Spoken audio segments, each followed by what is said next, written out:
right, hello and welcome to A5Evening, an all-party roundup. I am Grant of Broken Synapse Press, an A5E supplement publisher. I am an A5E narrator, and one of the data gremlins of the unofficial A5E datasheet.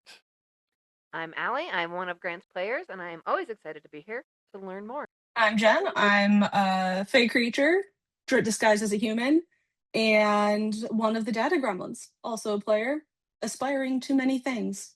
And today, special episode interview only, we have AJ, aka Pasta Parade, from Choose Your Roll, an actual play A5E show. So AJ, tell us a little bit about what you do, what you have Uh, work done, and anything you'd like to share off the bat. Hello, everybody. My name is AJ, your favorite DM on the internet, and I have worn the hats of actual play writer. I am published in a large print book whose name escapes me. And I do a lot of third-party publishing, written, edited, and everything done by me. My primary source of content creation is twitch.tv/choose_your_roll or choose your roll on YouTube, where we before recently ran a 3-year 5e campaign and have now switched to A5e. I like this system a lot more. It's especially for a long-term campaign. There's a lot more flexibility, I think. Sure. And as far as big things I've worked on, anywhere you can find my socials, you can find my coffee shop, where my current thing I'm most proud of is this 100-page book of elemental spells and magic items, all of them going levels 1 through 9, common through artifact. That was a big project I undertook, and it's currently being coded into A5e Foundry. Very nice. I think the most recent thing, as far as print publication you put out, was on your coffee, which was those gear packs. Oh yeah, the Adventurer's Allotment. Yes, Think and things that is like one of my. Dungeoneer's I Pack love and that shit. one. Yes, Thank you. Yeah, for those who would like to know, I saw like the Explorer's Pack, the Scholar's Pack, the Dungeoneer's Pack, and I thought there could be more of these. So I just randomly just started spitballing when I was bored at work, and it came out pretty decently, I think. I would agree with that. Ah, So yes, the best place to come up with all of your content. Oh, it's actually primarily where I work on everything. It's how I'm able to put 8 hours a week into every single session I run. I respect Okay, that. sort of. And if I could just plug one more thing. of course, Always. please. I have recently started professional DMing over on Start Playing. Oh, nice. You can find a lot of stuff. It's just under AJ. I'll probably send the link to my profile to Grant if that's okay with you. If you want to put it Please do, somewhere. and I will include it in the show notes. Absolutely. Yeah, where I can run one shots, monthly campaigns, play by post. I have a lot of modules that I got from Kickstarters that I will never touch otherwise. So I thought this would be a fun way to actually use these, and any money I make on this goes to other content creators. I'm either hiring artists, tipping people. I don't keep any of it. Oh, very nice. So just so I understand, does that mean people can like hire you to DM for them so they can try stuff out? Yes, they can. I can do up to 5 people and up to 4 hours. That is the normal amount of content I go for. Everything I do will come with maps. I can pre-generate characters like nothing, and access to my own homebrew, though limited. I'm not just gonna hand out PDFs for that. Anything I have, I like to use at all times. And are I you don't run. I don't run a lot of things out of the box. fair? I don't think anybody really does. I know a few. I have ran into a few. It's kind of how I got started DMing. Someone was purely out of the box and said, "I'm doing this myself." Okay. 10 years later. And then for that, my personal curiosity. I know you're mostly an A5E narrator, but for that start playing, are you just doing A5E or are you doing any other systems? I can do regular 5e. I can do A5e. If I get a little bit of a refresher, I can also do City of Mist and Blades in the Dark. Oh, nice. Okay, cool. And I have other systems. Again, I'm with like Pokemon Tabletop United, I'm currently actually in an actual play for that I could learn how to run if I needed to. All right. Well, yeah. We'll look for that in the show notes. Okay. Well, yeah, let's transition then to have you just tell us a little bit about Choose Your Role. I'd love to know more about that campaign and the actual play and what you got going on. Okay, yeah. So the main show is currently called The Roles We Choose. Previous one was called Far and Wide, and it originally started by me and my friends spent almost half a year. We could not find someone who wanted to DM for an established group of 4. So I said, fine, I can start doing that again. Doesn't matter. Just give me a bit. I got into it. I've designed the setting we run in, and it's the only setting we run in. I've had that. Well, I've been working on that since 2018. Other people we filled in through Reddit. Honestly, I put out applications for players. Found some people. Found one person. Selkus is one of my most consistent people. In fact, his Berserker for A5e, he has designed 3 subclasses for it. We started recording because no one wanted to take notes. None of it. And so it's like, look, no one wants to take notes. Let's just record it. I record my own home games, not for publishing, but because it helps me. It helps me remember things as the DM. So yeah, I get it. I am a chronic not note taker because Yeah, it's same. it's more in character like for that too, because we'll do recaps, and when I give the recap and if I've missed something or miss a name, it's because my character would have fucked it up too. Mhm. So it works out really and it works out, and I do remember a lot of things, but that's actually a really good idea. I might be just be like, so we're recording for me and me alone. Yeah. My producer Brilliant. Broden, he's been with me since the start. My actual best friend and our in-house artist decided, well, we could also stream it just in case anyone would be interested in it. And we started doing that. And once we got more comfortable, we decided, due to my DM style of social interaction, then exploration, and then combat, as far as my priorities go, it'd be fun to just focus on running a drama. I've always performed better for an audience my whole life because I love the attention. So I think the audience does make me better at what I do than I would be otherwise. Awesome. And so you said there's a consistent setting. Can you tell us a little bit more about, like the storyline, the setting, the characters? Absolutely. So my setting is called Illyria. It consists of 6 different nations on a continent, each based off an ancient civilization from our world. We have Narabani, which is Edo, Japan. Lyon, which is your classic knights and dragons, medieval France.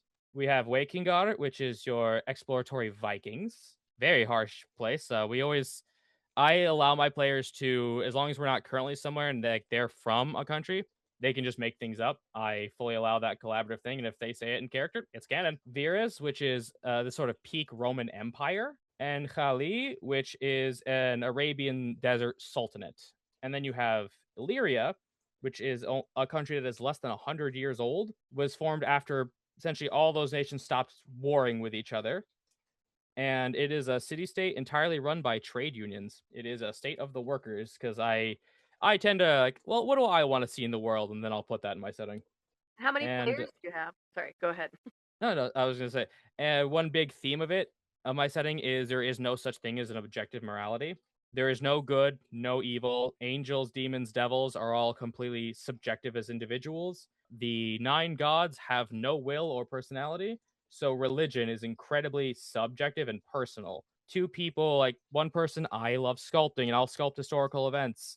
Or to reference Fallout, a serial killer who paints in blood are equally worshiping the god of art and creativity at the same time. And you said how many players? Yeah, I was just curious about the players and the characters. Oh yeah. So for our current campaign? Yeah.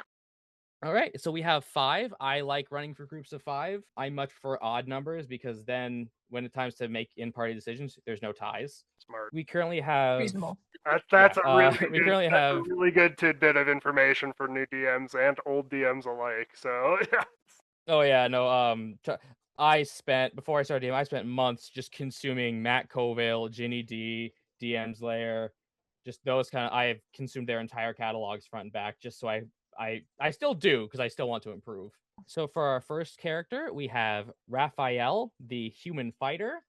He is played by Broden, our executive producer, and my longest time friend. Very upbeat golden retriever good guy, focusing on taking damage, not dealing it.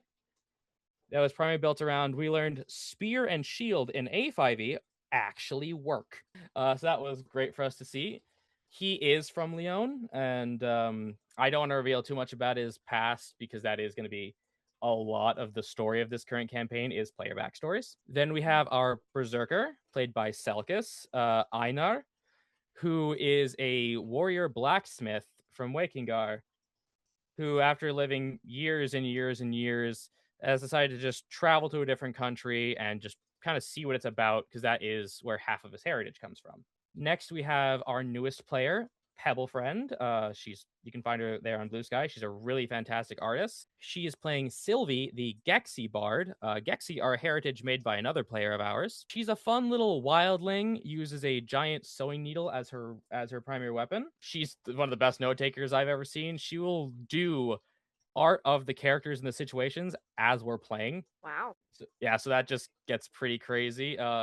She's just this fun little ball of sunshine, but lately she's kind of getting tired of people thinking that she's naive because she's optimistic. A great quote from a recent session was, "Lowell, I don't need you to lecture me on grief." Ooh. Yeah. And speaking of, then there's Lowell, the Garul Herald, who is playing as an archer herald and not like a melee tank. That is played by Toma, another longtime friend player. He and I kind of have the habit of getting into games that aren't that great and then taking one good thing away from him. The thing I took away from that was him. So he and Raphael are guards of the hamlet that they started in together. And so that's currently their primary reason they're out and doing stuff, because people from that hamlet have been kidnapped and they need to figure that out.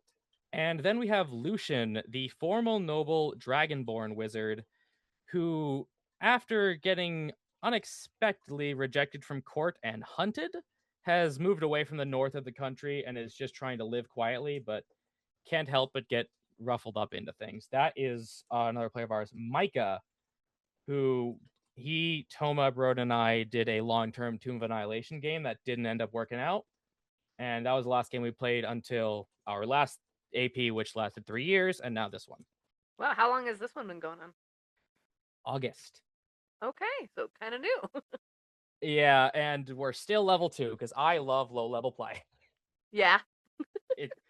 It's kind of hard to be threatening when you got a bunch of demigods, but right now, hey, 3 wolves is pretty scary. It's true. There's a little more tension for the plot there. I don't think I've ever gone, in 10 years, I don't think I've ever gone past 8 as a player or DM. Yeah, our sweet spot is I personally like 8 to 11, but yeah, that's Okay. there's a lot of fun to be had at the low levels as well. Like you said, it's built-in tension because characters don't have more than usually 40 HP, and Yeah. so Yeah. A little more dramatic. it can be a little more dramatic. I think our last campaign ended at 6. It was gonna go longer, but one person did have to withdraw, so I didn't really want to keep it going too long without the core group. So I'm curious, what kind of so it sounds like you have a whole world built, which is awesome. What kind of Yes, things ma'am. like media or people influence how you create that world, or things you draw from for your sessions? If you give, actually, I have that because I have built a Notion page for the setting and then every country. I do have every single country's inspirations on it. So if you just give me one sec to look in my notes. So Wekingar is loosely based off Scandinavia, the show Vikings, Vinland Saga, and the How to Train Your Dragon series. Nice. It's not as accurate as something like Vinland Saga, but it is really cool traditional Vikings. And like I said, one of the toughest places to live. Vera's classic Roman Empire stories, and I will completely admit a lot of it is from a lot of the names, even Warhammer 40k. I'm a big Ultramarines fan. Kali is usually based off Arabic mythology, so like the Middle East, Assyria, Persia, Sumeria. Narabani is your traditional Edo Japan with a hard focus on elemental things, because my setting does not have creationism, it has evolution. That is where Genasi came from, because 4 grand creatures from the elemental planes got unleashed on the prime material, and sort of the proto species adapted to that energy. Leon is your traditional Euro fantasy, you know, feudal lords, knights, dragons, etc. Not quite Tolkien, but not quite George R. R. Martin either. Okay, so more in the middle. Yeah. Okay, is there And any stuff that you like gravitate towards? Like you mentioned, like George R. R. Martin or like Tolkien. Are there any things that you kind of pull from? so the primary inspiration for the setting as a whole was an AP that taught me the game in general and got me through my first year of college, called The Unexpectables. And so I take a lot from what Monty Glue does. She's a fantastic writer and DM. And a lot of it is just I go on what I call a logical domino effect. So, for example, if I'm building settlement A in Lyon, I know it has to be on French geography. So that I'll ask to plan to. Well, they would have this natural resource. I can take one of those and you can give me one natural resource. I'll spin an entire town off of it. And like, okay, what could go on here? Like currently they're dealing with hags because they're in very wooded areas right now. And I let the environment really influence what I do. I guess one question I have with APs, I love watching APs. How much prep do you guys put in, or do you kind of just let it flow naturally? So everyone else I couldn't speak on. I think they just sort of go about their lives until game day, or if they're actively thinking about it, they will talk to me about it. For example, like for Selkis, he has as we don't love a lot of the archetypes that have come with it, we do tend to make some of our own. He's already designed 3 of them that he's still deciding about, so I know he thinks about it. I put in 8 hours a week because my philosophy is prep twice as long as you play. That is world building, quest building, creating monsters, creating items, maps. I do everything in house except for music. And I feel like the narrator always just has to do more. Yes, that is kind of the curse, but that's also where we like living, basically. Like I a lot like I do most of my writing, thinking while I'm out walking the dogs as well, and it's just while I'm out, I'm just kicking around ideas, thinking about arcs that I could run, or at least the skeletons of them, and that's really what I like. I mean, the nitty gritty of like running combat or something in the middle of a session is not really where I love. I can do it, Yeah, same. but like that's not like I love the thinking about the interpersonal stuff and Yep. the dominoes, like you said, the logical dominoes and that kind of thing. And many of my plans will never happen, or they will happen in ways I didn't expect, and that's how I get my playing. So, Sure. like, Okay. Yeah, I would I definitely agree there. Like I am lucky enough that my job is very undemanding. So I do a lot of my work there or if I'm at the gym. Like for example, I wanted something really cool for our wizard, so I came up with a customizing magic item for him while I was walking my miles. Then I'll just run it by either Selkas or Toma because they have the most like rules oriented mind. I don't. So that's why I'm glad to have them. Like if I ever not sure about a ruling, I ask them before I even think of it myself. Yeah, no, it's a lot of just throughout the day, I'll come up with something. Just, well, okay, here's where they left off as, and then I like to just kind of keep it a little looser like that. Like here are your options of what you can do, and then I can explore once you decide those. Because no plan survives first contact with the enemy. that's right. Mhm. That's right. Okay, so a lot of like you prep, but then let the players kind of explore during the session, like live stream. Oh yeah, a lot of my notes are always going to be bullet points. For example, just so you can see later, I'll throw it in our that Discord group chat of what my entirety of my notes were for the last session of our Astro April Void Runner series. It's like 6 bullet points. Solid. Yeah, no, I like to keep it flexible. A lot of stuff I tend to get too locked in on is small numbers and small details. For example, I love fantasy economics, but not real world economics. So I have these multi-page workbooks of here's what this item would cost: domestic, foreign, imported, scarce, rare, common, like all of that. So I tend to try to keep the session stuff smaller than that, or I will go overboard. Okay, I only have a couple more questions, but I was going to see if Jenn or Grant had anything that they wanted to ask. Or... Please Yeah, do. so you did I have one.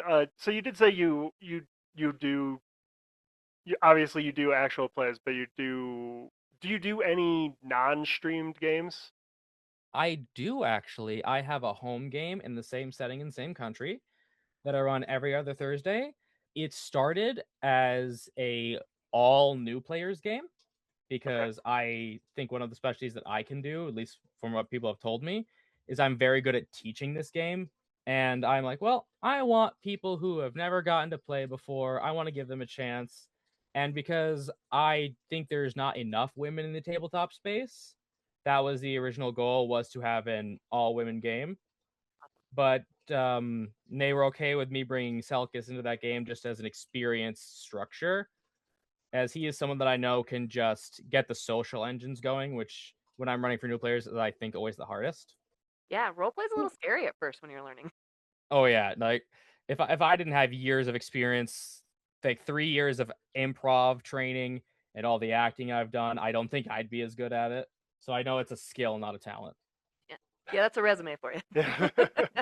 Oh yeah, no, I'm not trying to brag, but I have a lot of performance experience, so I kind of just jumped from creative outlet to another. And because musical performance is not as present in my life circumstances right now, I've jumped to a lot more into writing. Do you find So that your prep is any different for your private game than your stream game? Not really, except I take the private game, I let that go a little bit more and Okay. try to be a little bit more structured with them. For example, I came up with an entire system for an adventurers guild with ranks and perks and like ways to rank up, because I think when it comes to people who don't have a lot of experience, they benefit a lot more of that structure rather than people who have had 5 to 10 years or more in tabletop RPGs. That makes sense. Jen, you had a so my question? question, yeah, so my question's a little more on the well, I guess they haven't been unpractical questions, but you said your last AP was 5e, Mhm. and when you were looking to end that one and move systems, because I assume that's what you were looking into doing in the first place, what made you choose A5e versus any of the other competitor systems, like Tales of the Valiant Omen, or was it 2024 at the time, or anything like that, like, all those other 5e variants? What made you choose A5e specifically? So I actually have a story for this one. I saw an ad for A5E on Twitter back in 28, not 23. Sorry, I'm counting when did I graduate college? 2021. And I had saved up to buy the PDFs of the first 3 books because I saw systems like, oh, it splits exhaustion into two. Oh, materials matter. Armor can break. And I loved that so much because I am a logistics lover at heart. What originally spurred me away from 5e was the OGL. The minute that scandal started happening, I'm like, cool, I'm moving on from something. When this campaign ends, I'm done with that system unless I'm being paid for it. I did look into stuff like Daggerheart, Draw Steel, Dimension 20, and Tales of Valiant, and I found things about them that were just kind of like deal breakers for me of my kind of tone. For just to throw the one I know off the top of my head, and I'm not going to disparage this artist at all, Matt Colville is like my favorite tabletop creator of all time. A lot of the overly cinematic things with like draw steel, like, oh, every attack hits, I don't love that. And I'm very mechanical heavy, so rules light was already out of my sphere. Uh, Yes. That's So fair. that's Yeah. why 8-5e. I love how bespoke the characters are.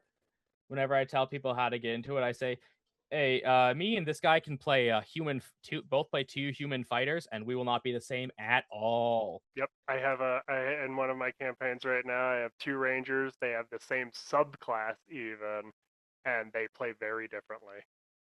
And it's awesome. It's just Yeah, that's why I like the system. They're both yeah. There's yeah. nuance. There's Yeah, nuance. They play so yeah. differently, and they're even the same exact sub or archetype. So yeah. That does actually remind me of another thing, if you don't mind me saying. A lot of the classes, I think like the core classes, are far more functional on their own in A5e than otherwise. Biggest one to me is the Warlock. Eldritch Blast is a class feature, casting more than 2 spells. Hallelujah, it's great now. And I Some think it points have made me consider wanting to play a warlock, so I feel it. The first character I made to test it was a warlock because I'm like, oh, that's cool. And then I see like the different types of Eldritch Blast. I'm like, that's really cool. And heritage gifts were a big draw for me. I always say it made human interesting. It's just not anything I gravitate towards in RPGs because they feel like, well, you can be good at it, you can be okay at everything, but you're not stellar. Versus you have stuff like Spirited Traveler. Yeah, no, this you are focused into this. I think I threw together a human fighter as a temporary replacement for a character who had died, and I had a blast. And I was originally going into that being like, oh, it's just a human fighter. But if I had fun playing a human fighter, Mm-hmm. that was like the moment that the system really set in as being my favorite. Oh yeah, I hard agree. I also love how the synergy feats, Those are those were great to see. For example, the vampire one. oh yeah, the those chains, and those are early chains. Those aren't the later in the evolution of synergy feats. Oh yeah, and like because that's the most recent one that became relevant for me. Because my Thursday game just went their level ones now twos. They fought some undead, so it's kind of easy to give them quadruple their level and necro damage, and just say, Yeah. hey, when feats come around, you can be a vampire now.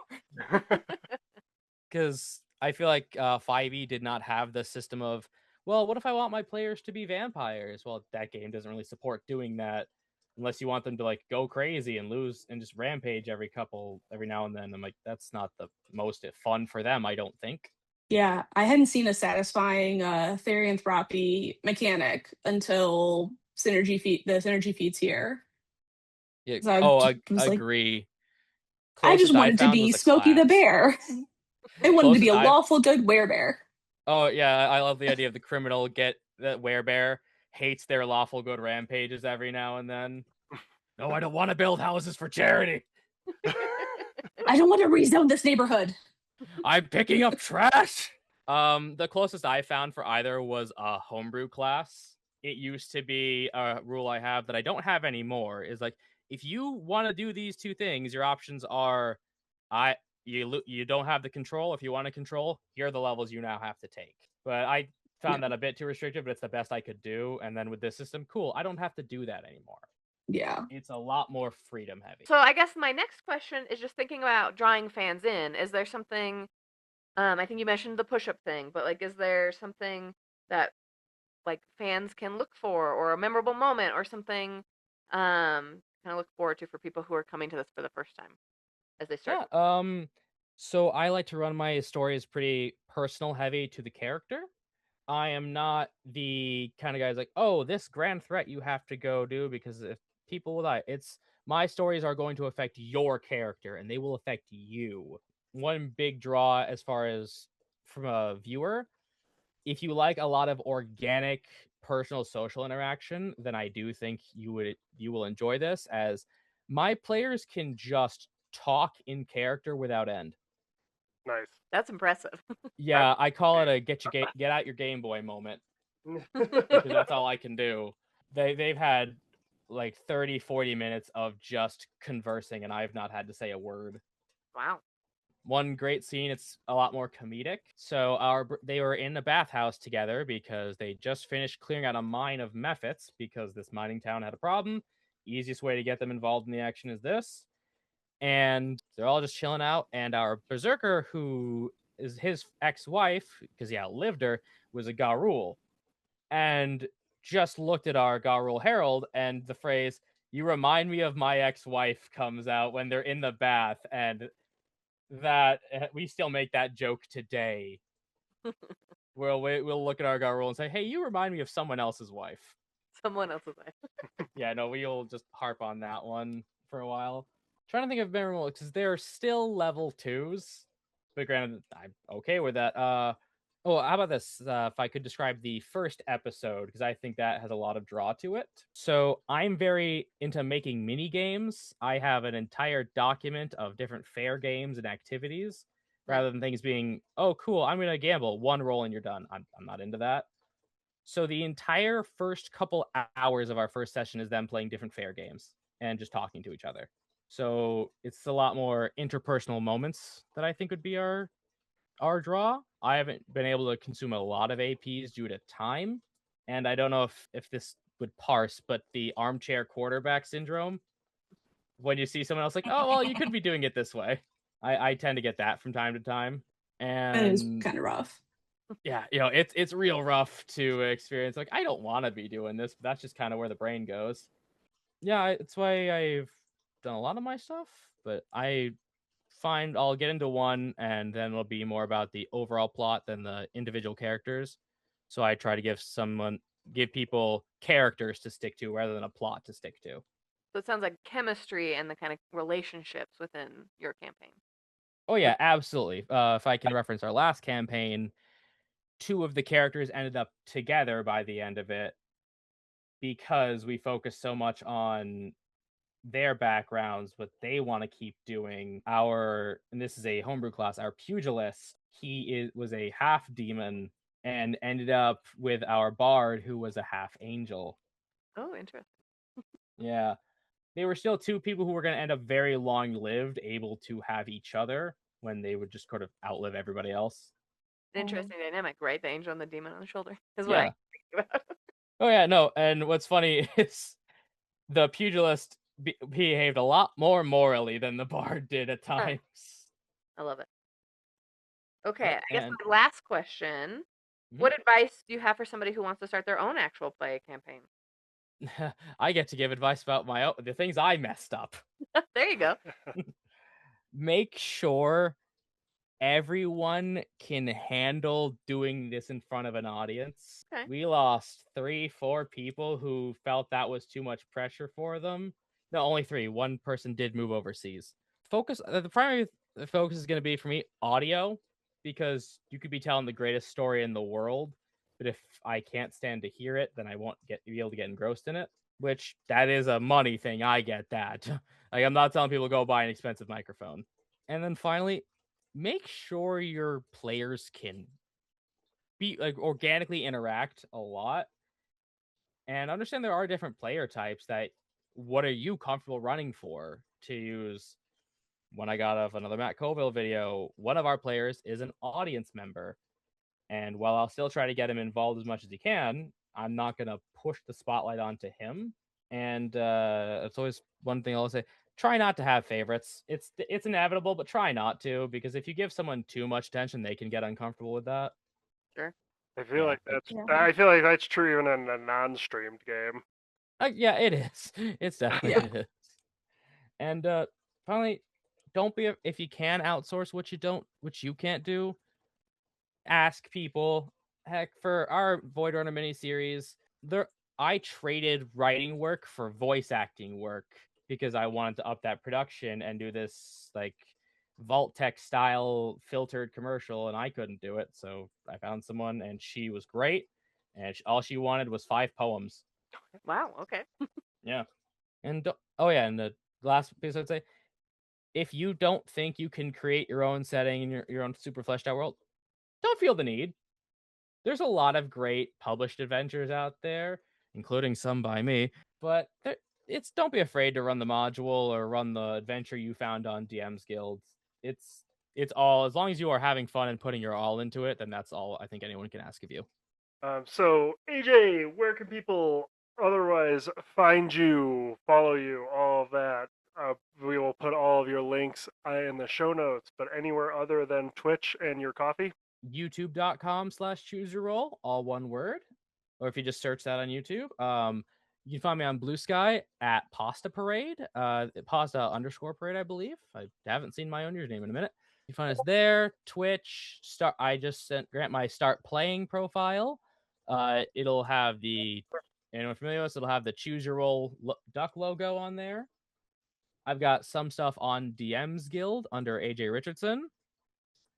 And other than that, that is anywhere I am. We're not much into like Instagram. We really want to start putting our stuff out on Spotify. We keep wanting to and forgetting. Fair enough. Yeah, we all have full-time Doing what jobs I'll in do. that game, so things just kind of happen. Yep, and my personal recommendation is pick up that Adventurer's Armament from Coffee as well. I picked it up, and Russ Morrissey also was really into it Yep. too. So, And any content you find, except for my big books, is pay what you want. I am a big proponent of this hobby should be as accessible for everybody as it physically can be. So if I tend to give my stuff away for free, and if people want to support me, I appreciate it. But I'd rather them have the product than rather I have their money. Well, this has been A5Evening. Crack a book Roll some dice. Have a blast. and listen to an AP.